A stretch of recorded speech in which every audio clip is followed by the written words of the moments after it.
Hello and welcome to the Listening Post's unboxing channel on YouTube.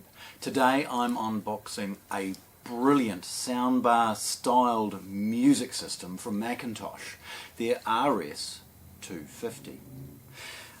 Why I call it a soundbar styled unit is obviously, you can see, it's sort of a long rectangular unit. It can sit easily on a shelf or under a television, or on a side table or on an office piece of furniture, and provide a prestigious sound system. Of course it's got HDMI inputs and optical for a TV because that's part of its design. But they've used this form factor brilliantly to include a significant number of drive units so that it will sound extremely good in all manner of applications and environments.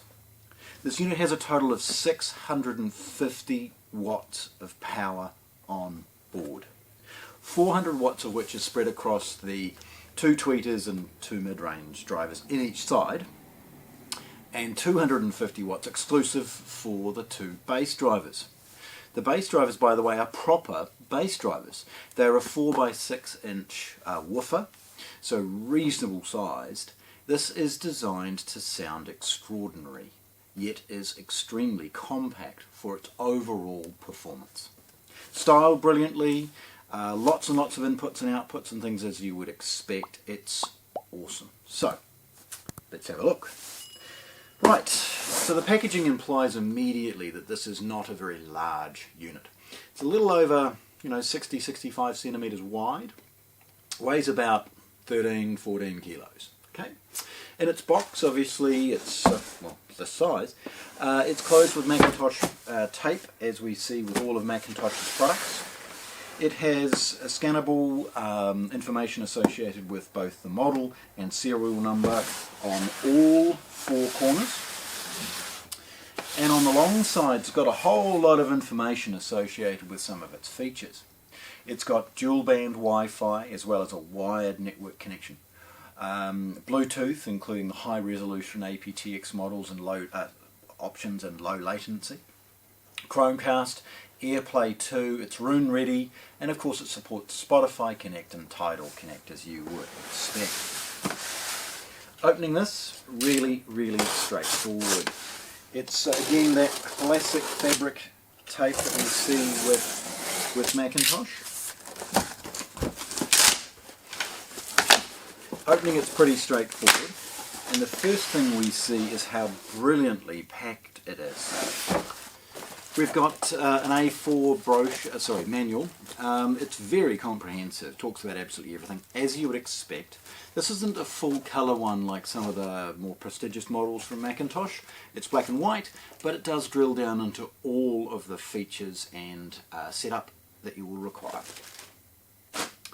We see off to one side a New Zealand IEC power cord. It's quite long.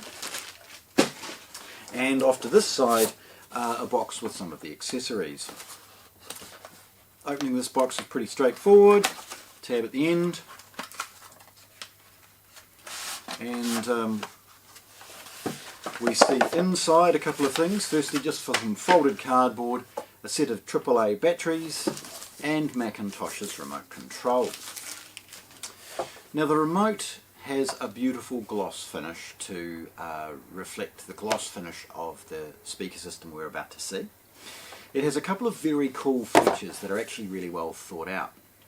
The first is the ability to scroll through the inputs one at a time, so that's the input button in the middle, along with direct access to the most popular 4 inputs, which are the HDMI optical, the auxiliary, which is a 3.5, and a phono. It's got a moving magnet phono preamp on board. Again, designed to be a music system, a soundbar styled stereo.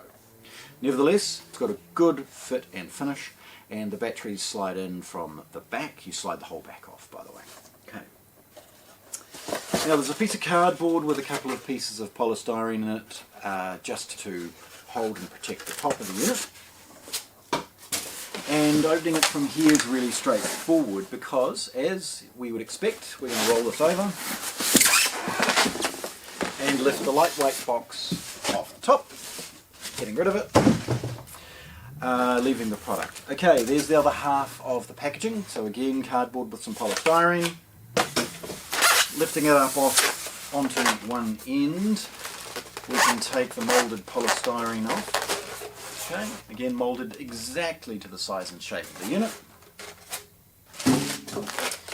Then, sliding and lifting, we can take the other moulded piece of polystyrene away.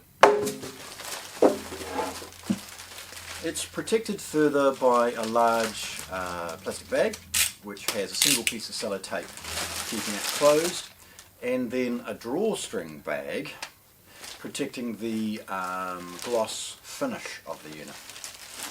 Slipping that part off is pretty straightforward. In fact, look, slide it off enough that you can then use it to sort of leverage the unit and take the bag off the other side of the foot. It's pretty straightforward. Again, it's that sort of 13-14 kilo mark, so it's not onerously heavy. Spinning it around, we see the product for the first time and how beautifully elegant it is. The first thing that we see is the McIntosh logo front and centre, along with its model with the RS250 Wireless Loudspeaker System. Above it are two digital VU meters, so instead of the traditional analog VU that we see with their amplifiers and preamps, this is a digital emulation of it, and it moves with an LED lamp. We see off to one side the ability to select the inputs that we require and push and hold to go into Bluetooth pairing.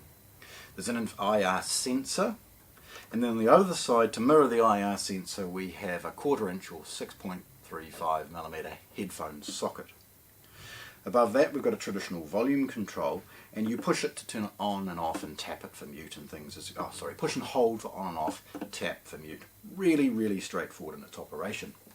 Again, each side features two mid-range drivers and a tweeter, and then a large woofer. Taking those grills off is really straightforward. And again, look, please, as always, hang around for the close-up photographs. You'll get a really good understanding of what is actually involved. Nevertheless, there's the tweeter and the two mid-range drivers. This fabric cloth that we see at the front is where the two woofers disperse the sound into the foot that you see in the bottom. And again, very elegant, very brilliant really engineering wise to ensure that you get such a good sound from such a compact product. Tilting it forward, we get an understanding of its overall depth, which isn't that much. It'll easily sit on a narrow shelf. Again, on the side, then it's at the back that we see some of the real investment that McIntosh have made to ensure that this can serve a purpose as both a sound bar with a television or as a standalone stereo system. And those inputs and outputs are where we get the configurability and the flexibility of the product. Firstly, we see, as I alluded to, the moving magnet phono preamp and ground. An auxiliary input via a 3.5mm socket. A subwoofer output via a traditional RCA. A couple of control triggers, so we've got a trigger out, 12-volt trigger, as well as a data out to be able to provide infrared control and other control on related McIntosh pieces. We see a CEC defeat button. I would associate that, I guess, with conflicts with television volume control via HDMI and ARC. And then an HDMI screen printed, of course, with the audio return channel. Unusually, we see this manual control, a couple of steps in it.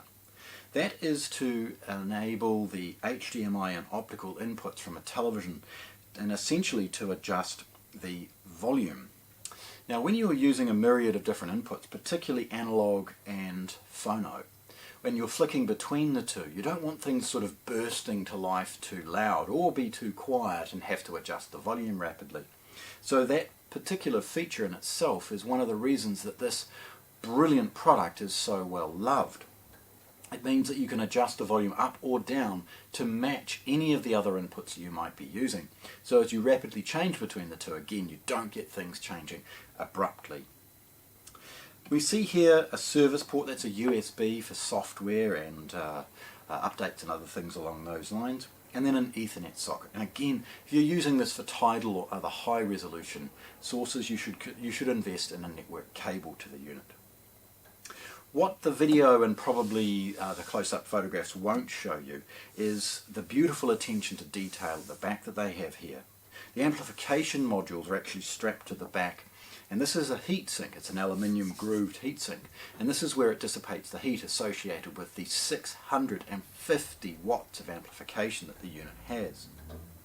Then we see over the far side some very straightforward, the McIntosh logo, the RS250, bit of cautionary information about plugging this in properly, a rocker switch associated with on and off, and then a fused IEC socket. There's a few compliance things associated with HDMI, and the mention, of course, that this will run Dolby Digital Audio and DTS decoding on board, and it down mixes those surround sound channels into stereo. It runs a 24-bit 192K DAC, so it will easily cope with low resolution sources, even MP3 from Spotify, all the way up to high resolution sources as well. Look, I guess realistically it's designed to ensure that it's got all of the features you would use day to day. Whether it be Spotify off your phone, a mate with their Bluetooth, whatever it might be, it's all well catered for. So there we have it. This brilliant music system, the RS250, unboxed here at the Listening Post in Christchurch, New Zealand. Thanks for watching. If you want to see more, subscribe to our channel.